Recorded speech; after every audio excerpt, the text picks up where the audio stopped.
We go back to our leading story today. The EFF's election manifesto launch at the Moses Mabhida Stadium is in Durban.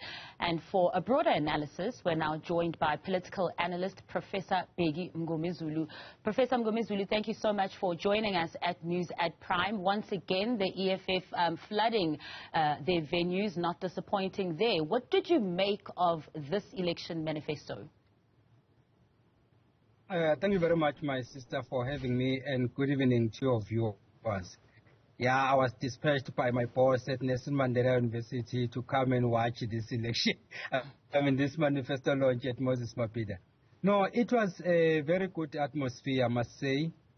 First of all, the membership of the EFF, and of course, people who are not necessarily members of the party, converged at Moses Mabhida Stadium to listen to the commander-in-chief of the EFF.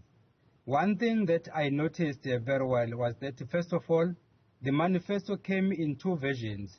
There was an English version, and there was also a isiZulu version, which was recognition of the fact that the manifesto was being launched in KwaZulu-Natal, which is predominantly isiZulu speaking.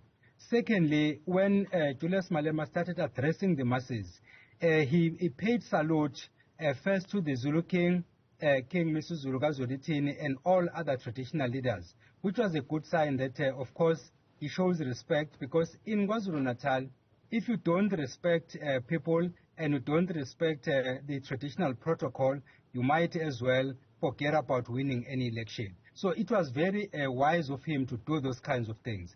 Most importantly, he also gave recognition to the king of the Shembe Church, that is the Baptist Church, and then, of course, that is also another big constituency. So in terms of respect, he did very well. And then, of course, later on, he had to delve into the issues of the day, introducing the manifesto to the people. Overall, I was impressed by the manner in which he handled himself while he was here. And speaking of that manner in which he handled himself as well, considering the region of the country that he was in as well, and paying respect to those customs and cultures, the EFF has made it very clear that they are gunning for particularly Gauteng as well as KwaZulu-Natal. In that 2019 manifesto launch, they also made mention of that too then. How far would you say they are getting to swaying that KZN vote? My sister, I'll be honest with you. The EFF has done its groundwork. You would have seen that almost all the people who were there, especially as members of the crowd, they were from KwaZulu-Natal.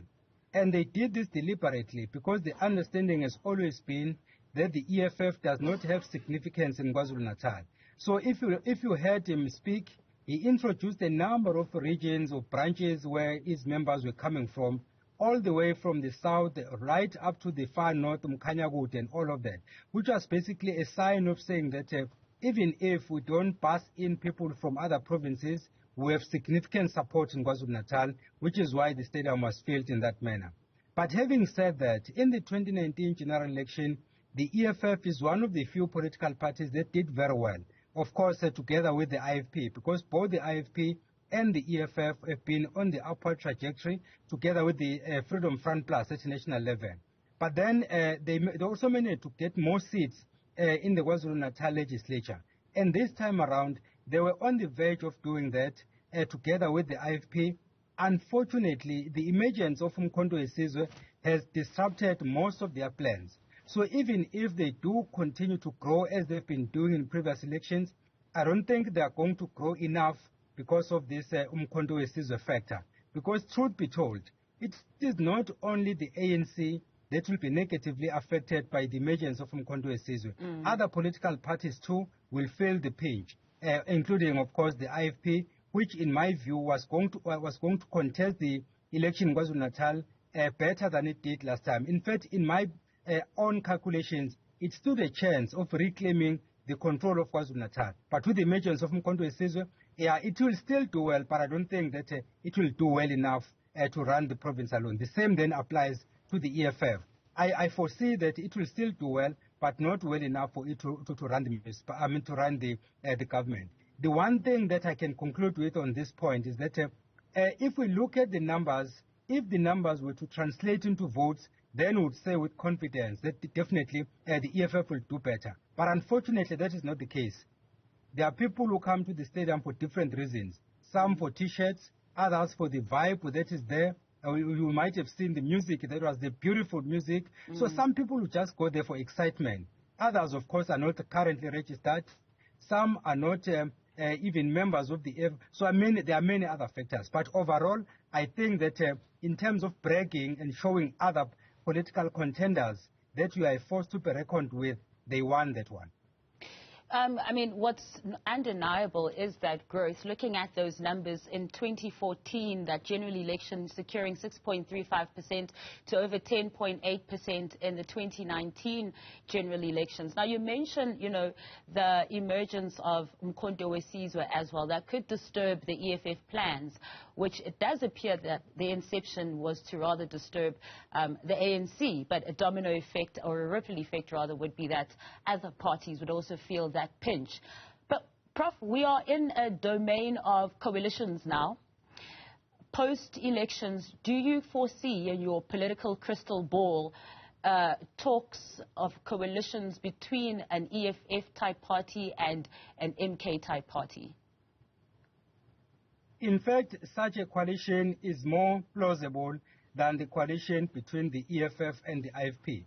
You know that in the recent past, immediately after the 2021 local government election, there was an attempt between the IFP and the EFF to forge their relations in order to make the ANC weaker than it was during the election. And they did very well. They took a number of municipalities from the ANC.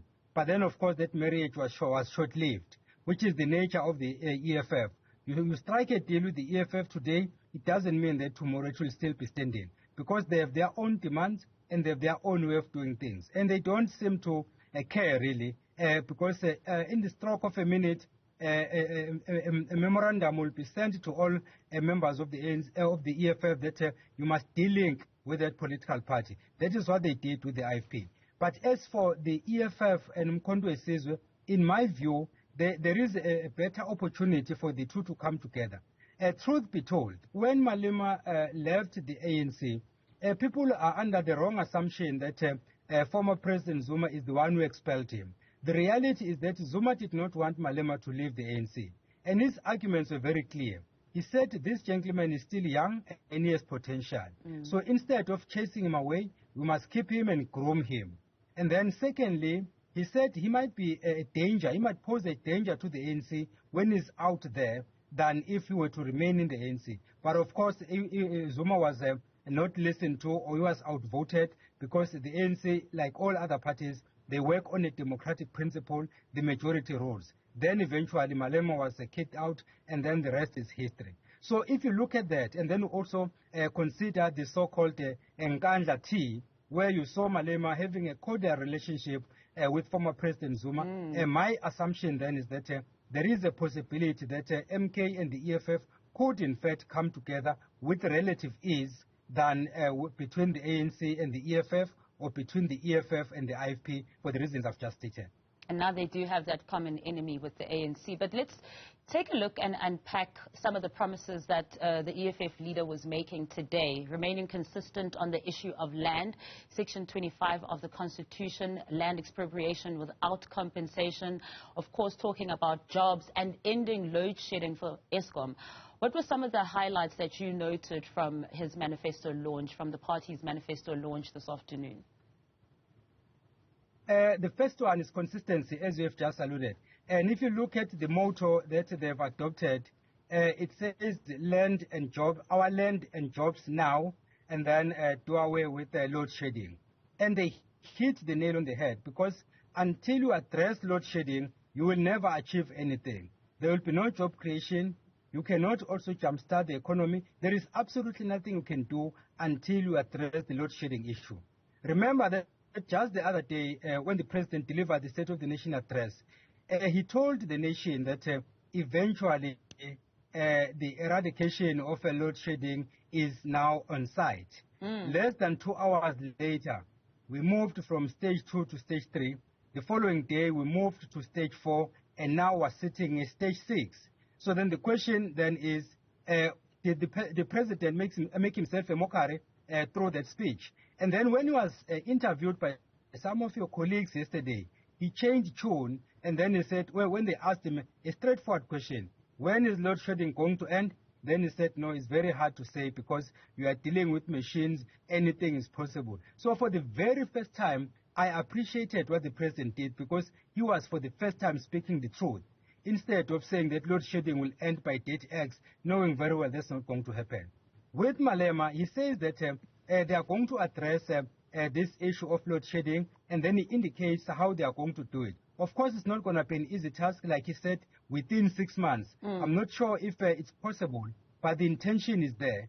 And in fact, he got it right when he said that if you don't address load shedding, then we are not going to be able to create jobs, and we're not going to be able to do all the other things that need to be done in order to take the nation forward. So on that one, the promises are okay, but the practical side of things will always be a challenge because there will be a number of other things that will come in, some of which were not anticipated. Others, of course, politicians know about, but they pretend not to know in order to put the message across. So overall, I would say that the promises are good, but then the practical side will just wait and see, including the one on increasing the social grants, old age pensioners and all the rest, from the figures that he projected, including, in fact, your military veterans and all of that. It sounds good on paper, but then, of course, to do that, you need a government that is financially stable, and he said that he would try his level best not to overstrain South Africans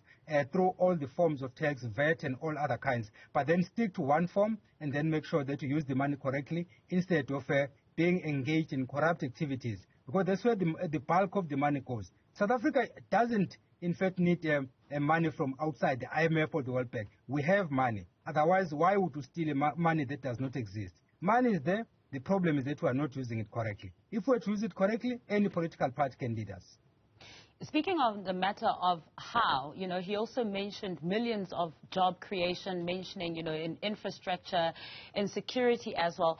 Now, when it comes to the energy crisis, he's not saying anything different to what the other opposition parties are also putting to the table to say that it is a challenge and it needs to be sorted out, apart from giving it a time frame of 6 months, which would be interesting to see how that would be doable. Speaking of the how, when it comes to the jobs part, were you convinced by some of these places where the EFF leader was saying these jobs will be found? If you were to do what his party is promising, that could be, in fact, a success. Because if you are, for example, investing in construction, you are rebuilding the infrastructure, that cannot do itself. So you need people to do that. So if you were to do that, of course, assuming that you will have money and you are not going to steal the money, then you can create jobs, obviously. If, for example, you want to address the issue of potholes, you want to address all the other issues that we've been talking about, it's possible to do that. And then, of course, the other point he made, which is a very critical point, is to end the tender system. If you have a state that is fully functional and you use meritocracy when you appoint people into positions, meaning that you appoint people into positions where they qualify, they have the requisite skills to do the job, then you are basically going to save a lot of money, because most of the money from government goes to consultants, goes to tenders, which tenders are not monitored. Someone would claim to have built a 15-kilometer road only to find that only 1 kilometer was built, and that kilometer is a gravel road, not even a tarred road, but money is gone. Or you start a project with an estimated budget of 10 million, it ends up being 100 million. So if we were to deal with those things, in fact, everything that Malema said will be possible. But then the question is, are all the people who will be bringing on board, if we were to win, corrupt-free or corruption-free, or will they also find themselves putting their hands in the cookie jar as others have done in the past? Those are the kinds of questions that we'll be asking. But from a feasibility point of view, what we are saying is not impossible. It might be difficult, but it is doable. And certainly those are the million-dollar questions. Thank you so much for joining us at News at Prime. We appreciate your insights. That was political analyst Professor Bheki Mngomezulu.